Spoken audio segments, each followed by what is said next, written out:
Okay, is it possible to have an imaginary number raised to an imaginary power and we end up to have a real answer?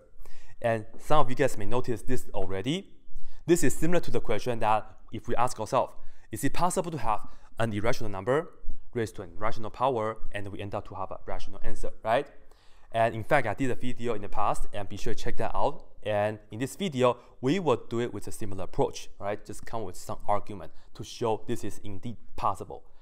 And to do so, first of all, we definitely have to write down an imaginary number that we know.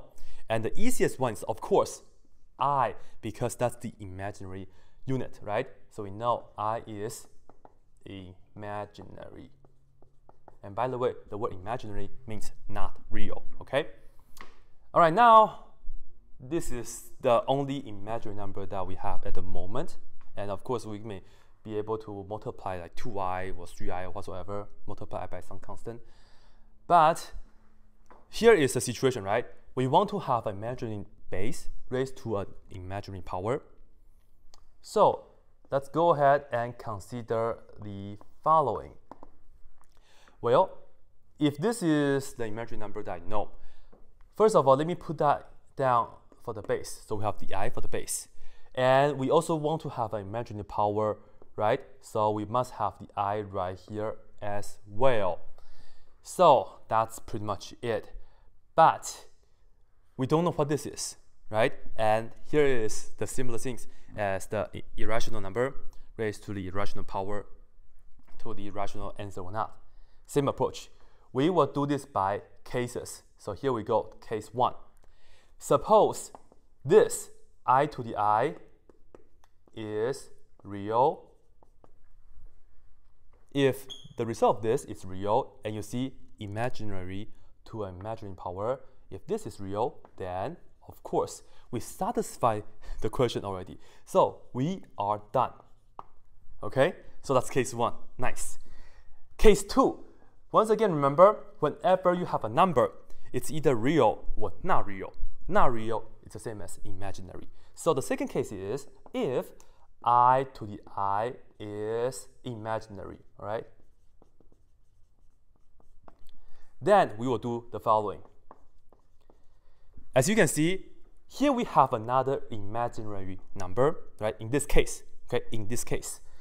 Well, we can put this down for the base, right? Because now this is an imaginary number that we can use.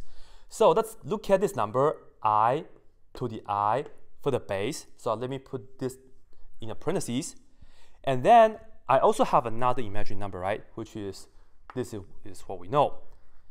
So let's look at I to the I inside of the base and then raised to the I's power. This is imaginary in the second case. This is, of course, imaginary because that's what we know. And now let's look at what we have based on this.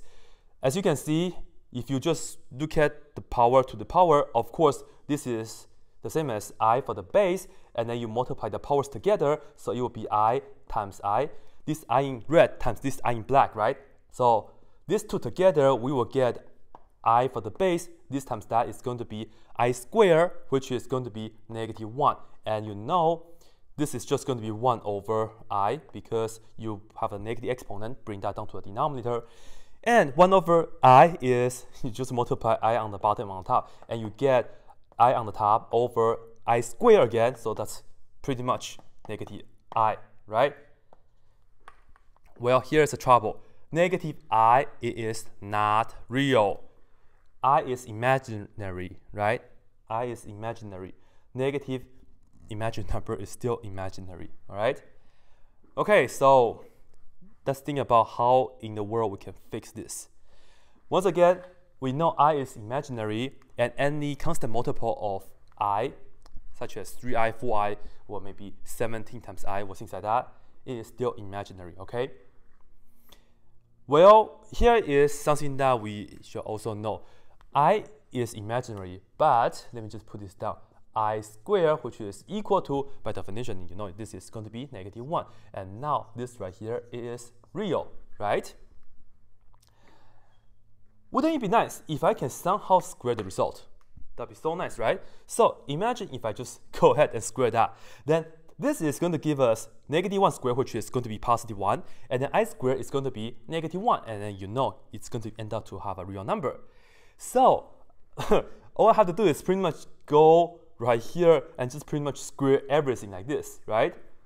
And as you can see, that's pretty much all I have to do. So a better way to do it is that if you have the situation I to the I is imaginary, let's put that down for the base, all right?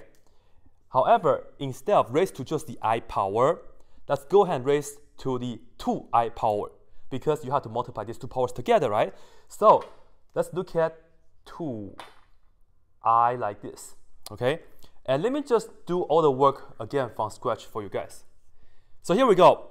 If I to the I is imaginary, put that for the base, and then raise to the 2i's power. Once again, 2i is still imaginary. And now, still, this is the base for the I, and then we have to multiply the powers. So we will have 2 in blue, and then this I in red. So let's just go ahead and put that down, and then another I in black. Okay, this is I, and then we have the 2. And the I times I is -1, so here we have -2. And then as you can see, this is going to be what? 1 over I like this, and then because you have -2 for the power now, that's why we bring the I to the denominator, and then I square that, and you see 1 on the top over I squared is -1. 1 over -1 is -1. And you see this right here is definitely real. So in the second case, we are still able to find a situation that an imaginary number raised to an imaginary power get a real answer. So this right here is definitely possible. And now you may be wondering, so what in the world is this? Is this real or imaginary, right? Well, I did a video in the a couple of days ago. You can watch that. That's a slightly more legitimate way to do it. And I'm also going to show you guys a fast way to do it. So let's look at that. Okay, now let's take a look at what exactly is I to the i's power. And in this video, I'll show you guys how to use the polar form of the complex number to achieve that, okay? So to do so is, first of all, let's look at this real and imaginary plane, all right? So when you have a complex number, z is equal to a plus bi, which is the standard form. So you know this is the a, this is the b, and we can look at the theta and the r, right? And then you know a is equal to r times cosine theta, and b is equal to r times sine theta. So when you have z is equal to a plus bi, you know a is equal to this, b is equal to that, and you can factor out the r. And this part, you can use the Euler's formula. So all in all, z is equal to r times e to the I theta, okay? So this is the standard form, and now this is the polar form. And of course, this is the intermediate step, just as important. So here we go. In order for us to convert a complex number from the standard form to the polar form, we need two things.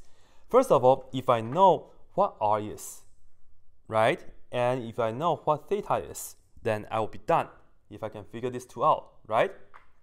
Because usually we will have to have the a and b, but now in the polar form, we just need to have the r and theta. Well, let's look at I to the I. Let's look at the base. Let's just look at this I right here, okay? So I'll do that in red right here. And of course, we know I is imaginary, so it is going to be right here, and this is the real. This is just going to be one I, so it's going to be right here, right? So this is the same as saying z equals to 0 plus 1i. Okay, so two things that we need. Theta, of course, is going to be from here to here. So you know theta is going to be positive pi over 2. And then from here to here, the distance is going to be just 1, right? Because you just go from the origin up 1 unit. So as you can see, when you have z is equal to 0 plus 1i, you know z is the same as saying, because now r is equal to 1, I can just put it here, 1 times e for the base, right? And then I is still the I, and the theta is pi over 2. Okay? So, in other words, this is the same as I. So z was the I, so I is the same as 1 is just doesn't matter, so it's e to the I pi over 2. So this is the nice observation that we have. So let me just do this. And now, here is the punchline. I am going to substitute this I, which is this now, into the base. And check this out. Here we go. When we have I to the i's power, I to the i's power, like this. I still forgot I'm not on the chalkboard anymore, but I still use my finger. Anyway, this I is that. So let me put this down as e to the I pi over 2. And then raised to the i's power. And then you see that the base stays the same, which is still e. And then we have to do this times that, right? So let me write it down as I times pi over 2 times this I. And of course, you know that I times I is I squared, which is -1. So all in all, this is going to be e to the -1 times pi over 2. And this is it. This is exactly what I to the I is. And as you can see, this right here is indeed a real number. And be sure you watch my other video because I show you guys how to find out all the possible values. Because this right here is actually a multi-value expression, or I to the I. You have a lot of values. But this is the principal part, okay? This is the principal value. Anyway, I to the I, it is a real number. It's really cool, all right? This is about 0 point something, something, something. Anyway, watch my previous video and I'll be good.